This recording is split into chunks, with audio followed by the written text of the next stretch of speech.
Dear Lagosians, on this day, we remember the events of October 20, 2020. In many ways, a dark day in our history as a nation and in our history as a city. In particular, remember those who lost lives and property and those who were injured on that day. For families who lost loved ones, we know that you've lost something that is irreplaceable, and it's our prayer that the Almighty God, in His infinite mercy, will continue to comfort you and to fill the voids that are left behind. As we reflect on that day, it is clear that a number of mistakes were made, a number of wrong decisions were taken, and it is again our hope that lessons would have been learnt from that exercise to ensure that such a thing does not repeat itself again in our history.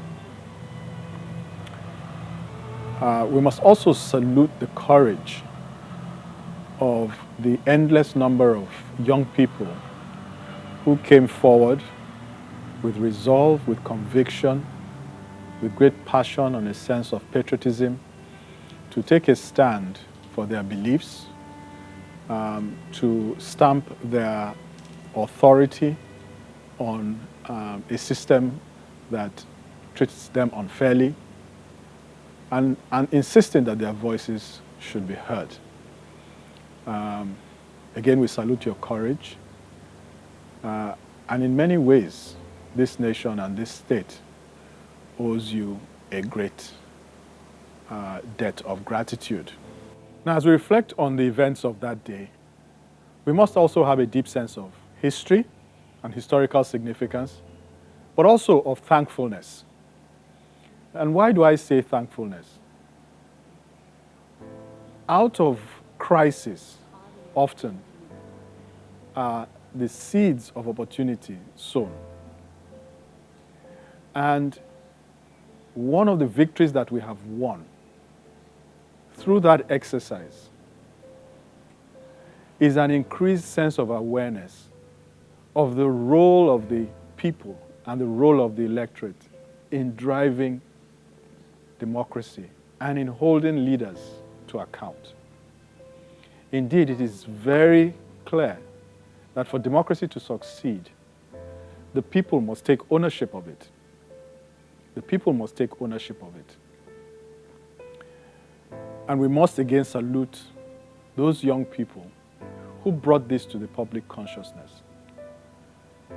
Since that event, we can trace a direct line to the reawakening in the psyche of our people that is now coming to fruition as we prepare for the elections in 2023.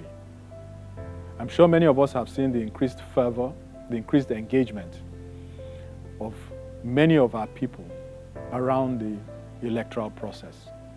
There's a great deal of interest in ensuring that people get their voters' cards, in ensuring that they will be in a position to exercise that mandate. And in many ways, we can trace much of this to the outcomes of those events of 2 years ago.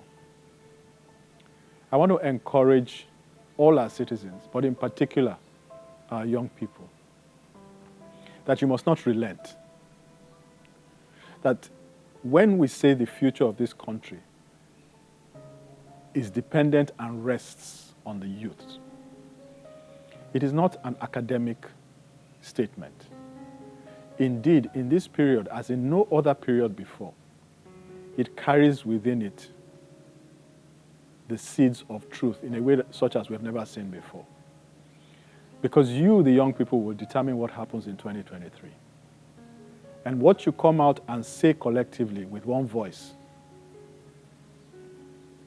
is what will come to pass. There is no power or force greater that will overwhelm that will if you express it collectively. And so I want to encourage you all that you must build on the successes. You must build on the ground that you've covered.